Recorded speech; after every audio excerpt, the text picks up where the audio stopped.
अंकित शर्मा जी। राधे राधे माँ। जी। राधे राधे महाराज जी। महाराज जी, मैं विद्यार्थी हूँ और नौकरी प्राप्त करने के लिए मैंने बहुत मेहनत की, लेकिन सफलता नहीं मिली। वहीं मेरे मित्र जिन्होंने बहुत कम या बिल्कुल परिश्रम नहीं किया, उनको बहुत अच्छी नौकरी मिली। महाराज जी, ये सबसे मन में तुलना की भावना आती है और आगे आने वाले हाँ, समय में ऐसा परिश्रम कर। तुम पुरुषार्थ मतलब मेहनत तो खूब कर रहे हो। ऐसा कोई नहीं चाहता कि मैं फेल हूं। ऐसा कोई नहीं चाहता कि मेरा कहीं स्तर गिरे। सब बड़े बनना चाहते हैं, सब सुखी होना चाहते हैं। पर प्रायः सफलता किसी किसी को मिलती है। जो तुमसे कम मेहनत किए होगा वो भी सफल दिखाई दे सकता है। जो तुमसे कम, अब इसे माने या ना माने, जैसे वर्तमान में हम मेहनत बहुत कर रहे हैं, पर हमारा कर्म है हमें दुख देने के लिए तत्पर है, तो हर जगह से मुझे गिरा रहा है, हर जगह से परास्त कर रहा है। व्यापार में घाटा, पढ़ाई में वो चाहे जितना पढ़े वो उतने नंबर नहीं ला पा रहा है, वो चाहे जितना प्रयास करे। कितने ऐसे बहुत बुद्धिमान हैं लेकिन खाने पीने तक की व्यवस्था सही नहीं है। कितने ऐसे हैं कि उनको ज्ञान नहीं, बिल्कुल बुद्धिमंद भी है लेकिन वो कार में चल रहे हैं, भारी व्यवस्थाएं हैं। पूर्व पुण्य और पूर्व पाप। अब हम क्या करें, नया ऐसा कार्य करें कि भजन के द्वारा हम अपने कर्मों को, जो हमारी उन्नति में बाधा पहुंचा रहे हैं, उनको विध्वंस करें। अब वो किस कोटि के कर्म है, कितने दिन भजन करना पड़ेगा, इसका कोई परिचय नहीं जानता है। इसीलिए हम धर्म पूर्वक वर्तमान में चले। एक दिन हमें सफलता मिलेगी जिस दिन हमारे असफलता प्रदान करने वाले पाप कर्म वो नष्ट हो जाएंगे, पक्का मिल जाएगी। मान लो आप पढ़ रहे हो तो आप पढ़ाई में एक साथ नाम को भी ले लीजिए।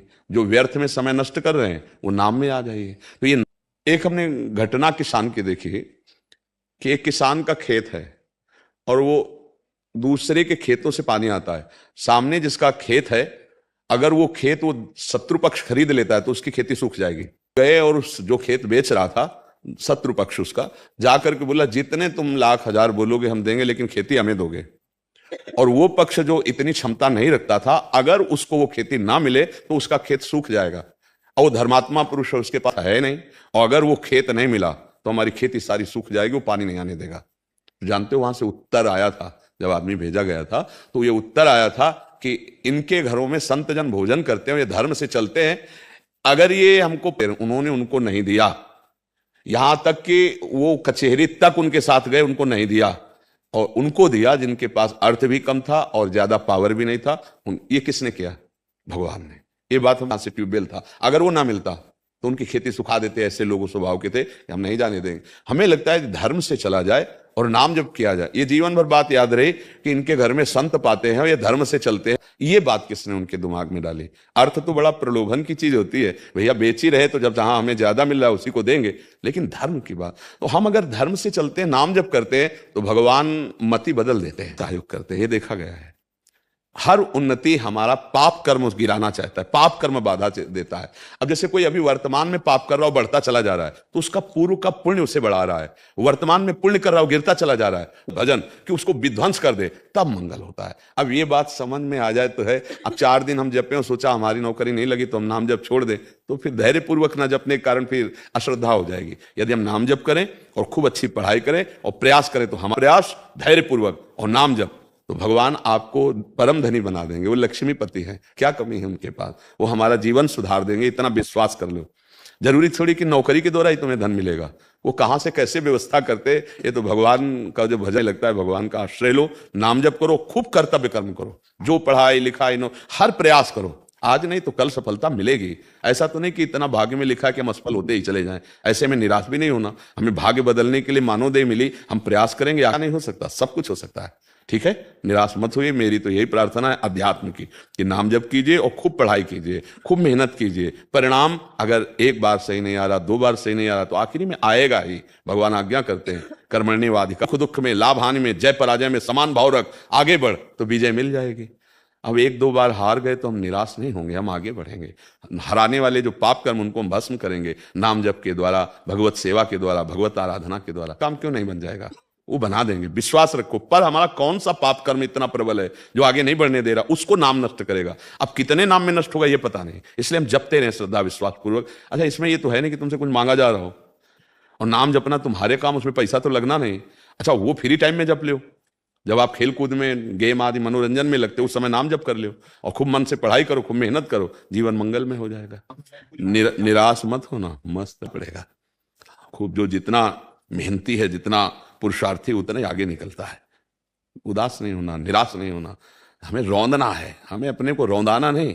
काम क्रोध लोभ मोह मद मत्सर सब परास्त न कर पाए, ऐसा मानवदेह है पर अब समझ नहीं पा रहे, तो इसलिए अब कह रहे नाम जप करो, बहुत संभल करके चलो, नहीं संसार में जीवन व्यतीत करना बड़ा कठिन। कोई नशा मत करो भाई, गंदे आचरण मत करो, नाम जप करो। देखो यहाँ आए हो, श्री जी की कृपा हुई, जो हमसे गलतियां हुई भगवान उसको क्षमा कर देंगे, आगे हमारा जीवन मंगलमय होगा। रवि सिंह जी महाराष्ट्र से।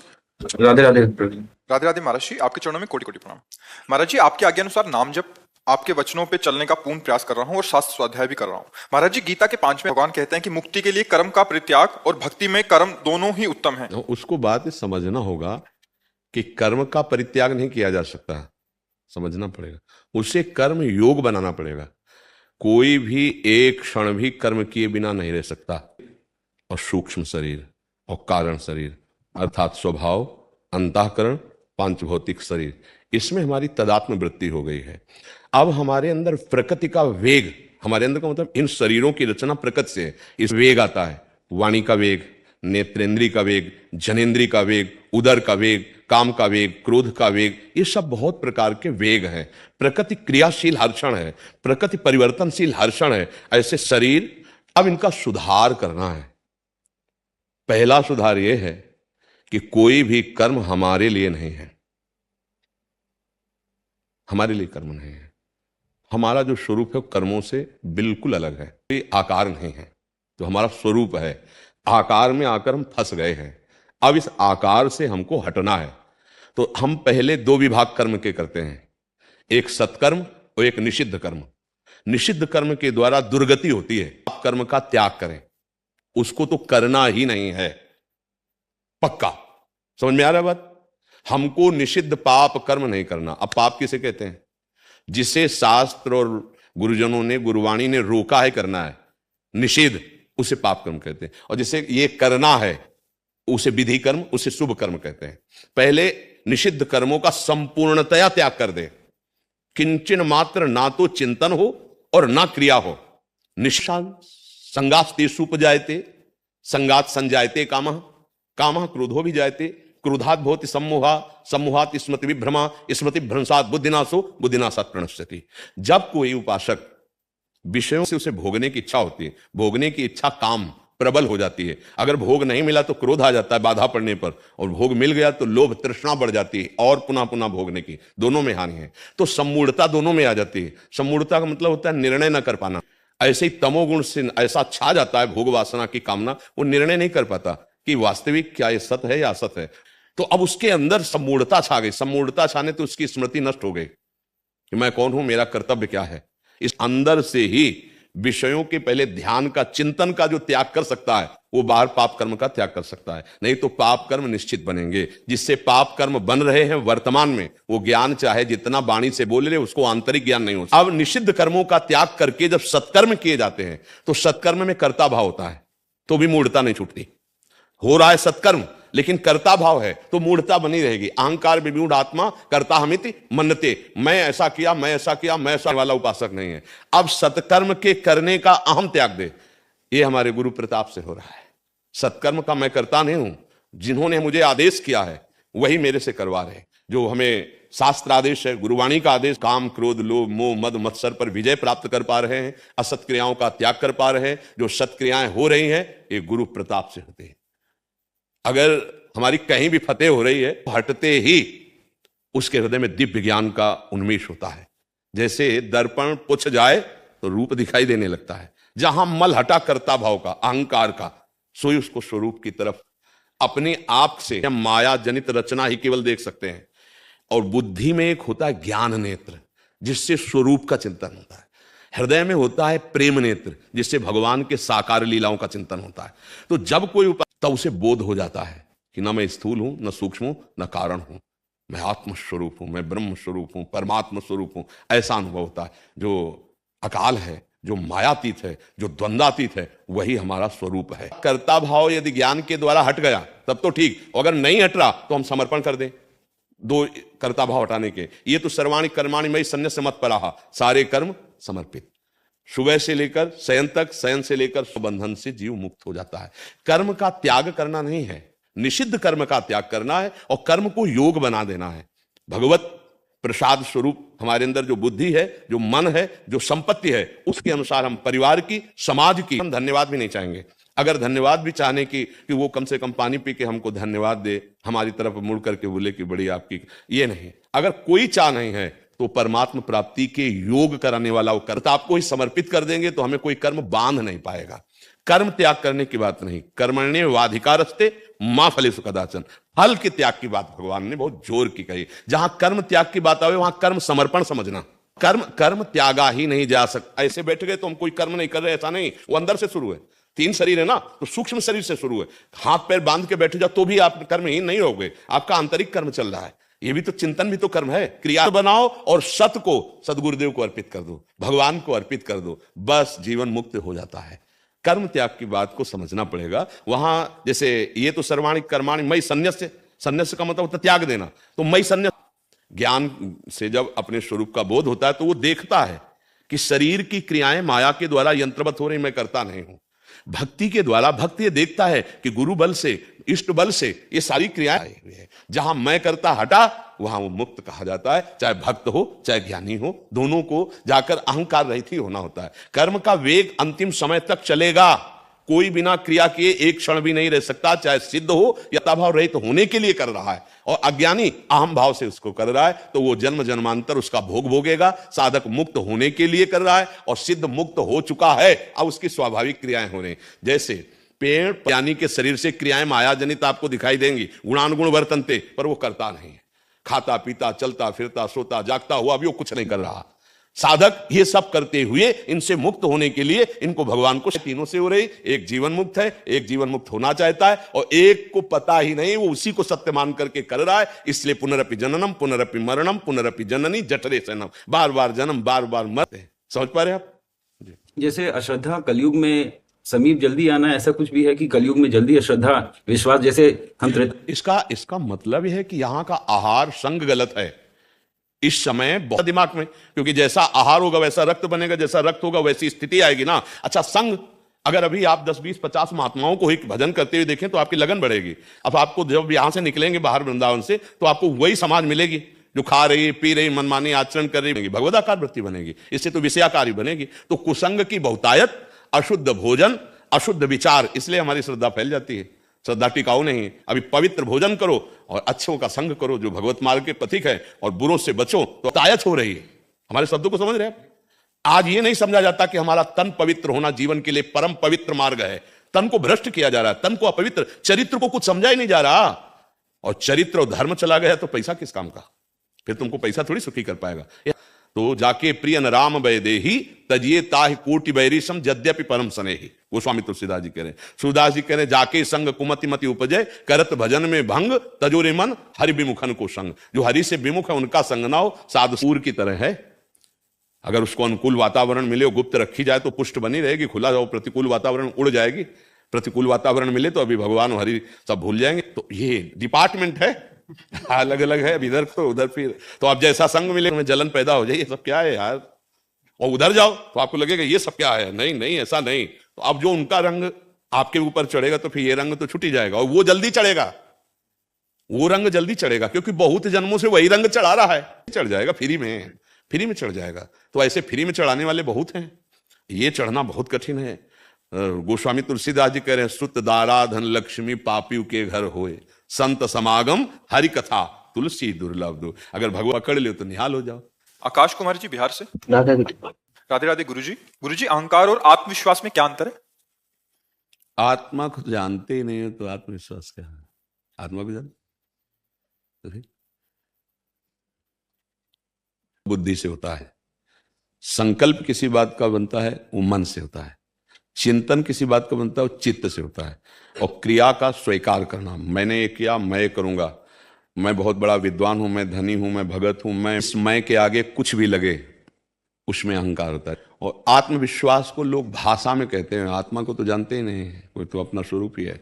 भाषा में कहा जाता है हमारे आत्मविश्वास है कि ऐसा निश्चित हो जाए। मेरा आत्मविश्वास कहता है, मेरा हृदय कहता है कि ये बात दृढ़ ऐसा ही होगा, या ऐसा मैं कर सकता हूं, ऐसा करूंगा। ये आत्मविश्वास का तात्पर्य वहां दृढ़ता से होता है कि वो दृढ़ विश्वास करके ऐसा बोल रहा है। आत्म तत्व तो निर्विकार है, आत्म तत्व को जो स्वरूप में स्थित प्रसन्न आत्मा, परमानंद में स्वरूप, ये हमारा स्वरूप है। बड़ा सुख में, पर उसे जान बोले आत्मा से कह रहा हूँ यार, उसका मतलब होता है मैं हृदय से कह रहा हूँ, आत्म तत्व का तो ज्ञान नहीं है, बोले आत्मा से कह रहा हूँ। तो हृदय, समझ पा रहे हैं आप? हाँ, आत्मविश्वास का मतलब होता है हृदय से कह रहा हूँ, और ऐसा है। वो आत्म तत्व को तो जानता ही नहीं है। आत्मविश्वास का मतलब हृदय से कह रहा हूँ, सच्चाई से कह रहा हूँ, दिल से कह रहा हूँ, तो उसे वो आत्मा कहता है। आत्म तत्व तो इन सबसे परे है, इस स्थूल से भी सूक्ष्म। राधे राधे महाराज। राधे राधे महाराज जी। महाराज जी, आपकी चमत्कारिक वाणी ने मेरे जीवन में अद्भुत बदलाव लाया है, उसके लिए आपका धन्यवाद। कोई इसमें चमत्कार नहीं, आपकी जो श्रद्धा है वो चमत्कारिक है। आपने बात को पकड़ लिया तो आपका मंगल होने लगा। अगर बाकी श्रद्धा और आपका विश्वास कि आप संत वाणी को पकड़े तो आपका मंगल शुरू हो गया। इसलिए धन्यवाद तो उल्टा आपको है कि आपने बात सुनी, आपने बात मानी, आप वैसे चल रहे हो, तो श्री जी भगवत कृपा आपके ऊपर है, पक्का है। नहीं तो संतों की वाणी प्राय स्फोटिक से मलिन हो चुकी कि ऐसा लगता है कि भगवान कहाँ हैं, भगवान के नाम जप करने से क्या होगा। अरे नहीं, देखो ना वो कहाँ, वो तो शराब पीता है, वो ऐसा करता है, और देखो मौज मस्ती में है। उसको ऐसे उदाहरण माया दे देगी। तो ये धन्यवाद है कि आप धर्म से चल रही हैं, आप संत वाणी मान रही हैं, खान पान की अच्छी सुविधा हो जाए, नाना प्रकार की भोग सामग्री मिल जाए, फिर भी शरीर छूटेगा, सब छूट जाएगा। फिर इसके बाद क्या है? तो इसके बाद है राधा नाम, जो आपको लोक परलोक सब जगह आनंद प्रदान करेगा। यही परलोक सकल सुख पावत मेरी। जो धन्यवाद है, जो इस नाम को स्वीकार करके आगे बढ़ रहे हैं, वो अपने जीवन को सुखी कर लेंगे। आज नहीं तो कल निश्चय अनुभव हो जाएगा जी। प्रशांत सिंह पुंडीर जी। राधे राधे गुरुदेव। गुरुदेव, हम सभी मुकदमा 5-7 साल चलेगा और जेल आजीवन मिलेगी। उसी दिन क्यों निपटारा नहीं हो गया? आप समझते ना? आज छेड़ोगे, 2-4 दिन लाठी डंडा चलेंगे, इस क्या ऐसा क्यों नहीं हुआ कि उसी दिन निपटा देते? पूरे जीवन भर क्यों? उसका विधान है। पीछे वर्ष जो खेती किसान ने की, वो उसके गोदाम में वही खाएगा। आज बोया आज ही खा लेगा क्या? से ही ये जन्म जन्मांतरों का खेल चल रहा है। तुम्हारे शरीर बदलने से तुम्हारे कर्म तुम्हें नहीं छोड़ देंगे। पूरा हिसाब कर्मों का है। अब जैसे मानव देह मिली है तो थोड़ा पूर्व कर्मों को भोग लो। नया इतिहास जो रचा है तुमने, पाप और पुण्य का अपने रजिस्टर, स्वागत तो तुम्हें करता आगे हूं भोगना आज पड़ेगा। आपका हमारे इस मिटा वीडियो दो तो में। मिटा दो आज जीवन। का हमारा विषय है बहुत मेहनत करने के बाद भी सफलता नहीं मिल रही, क्या करूं? आइए जानते इस वीडियो के माध्यम से। आज का तारीख है 27 जनवरी 2025 और वीडियो का विषय है बहुत मेहनत के बाद भी सफलता नहीं मिल रही, क्या करूं? इस वीडियो को शुरू करने से पहले अगर आपने हमारे चैनल को सब्सक्राइब नहीं किया तो हमारे चैनल को जरूर सब्सक्राइब करें और बेल आइकन को जरूर ऑल पे करें ताकि ऐसी प्रेरणादायक वीडियो आपके पास रोजाना जल्द से जल्द पहुंच सके। आइए शुरू करते हैं आज का वीडियो। सफलता ना मिलने की स्थिति में निराश होने की बजाय अपने प्रयासों का गहराई से मूल्यांकन करना और रणनीति बदलना बेहतर होता है। यहाँ कुछ सुझाव दिए गए हैं। स्वयं का आकलन करें, अपनी कमजोरियाँ और ताकतों को पहचानें, देखें कि किस क्षेत्र में सुधार की आवश्यकता है।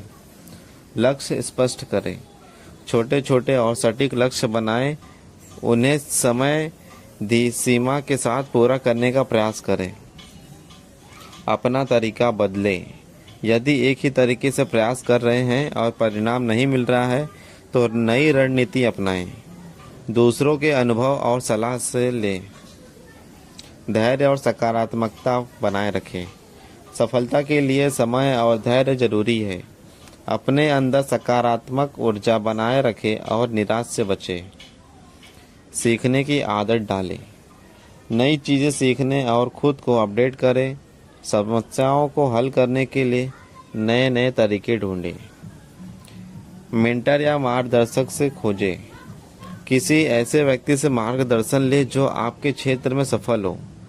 उनके अनुभव और सुझाव आपकी मदद कर सकते हैं। स्वास्थ्य का ध्यान रखें, मानसिक और शारीरिक रूप से स्वस्थ। सफलता पाने के लिए निरंतर प्रयास का साथ सही दिशा में काम करना जरूरी है। अगर आप बहुत मेहनत के बाद भी सफलता नहीं मिल रही तो यह समय है कि आप अपनी रणनीति सोचें और काम करने के तरीके पर ध्यान दें। यहाँ विस्तार से कुछ महत्वपूर्ण सुझाव दिए गए हैं। लक्ष्य को स्पष्ट और यथार्थवादी बनाएं। क्या आपका लक्ष्य स्पष्ट और व्यवहारिक है? अपने बड़े लक्ष्य को छोटे छोटे हिस्सों में बांटें ताकि उन्हें आसानी से पूरा किया जा सके। उदाहरण, मुझे नौकरी चाहिए के बजाय सोचे कि मुझे किस क्षेत्र में एक्सपर्ट बनना है। समस्या की जड़ को समझे, कमियों का विश्लेषण करें।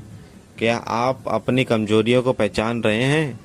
पूछें, क्या मेरे पास सही ज्ञान है? क्या मुझे और कौशल की ज़रूरत है? क्या मेरी योजना सही है? सीखने और सुधारने पर ध्यान दें। नई चीज़ें सीखने के लिए समय निकालें, किताबें पढ़ें, ऑनलाइन कोर्स करें या उन लोगों से मार्गदर्शन लें जो आपके क्षेत्र में सफल हैं। असफलता को एक सीखने का मौका मानें। फीडबैक लें। अपने दोस्तों, मेंटर्स या सहकर्मियों से सलाह लें। उनकी राय से यह समझने की कोशिश करें कि आप कहाँ गलती कर रहे हैं। नियमितता और अनुशासन बनाए रखें। रोजाना अपने लक्ष्य के लिए थोड़ा थोड़ा काम करें। समय प्रबंधन करें, रूटीन बनाएं। अपने दिन को इस तरह से व्यवस्थित करें कि हर दिन आप अपने लक्ष्य के करीब पहुँचें। सकारात्मक सोच और आत्मविश्वास बनाए रखें। असफलता को अपने आत्मविश्वास को गिरने ना दें। खुद को यह याद दिलाते रहें कि मेहनत और लगन से कुछ भी संभव है। सही संगत का चुनाव करें। धन्यवाद।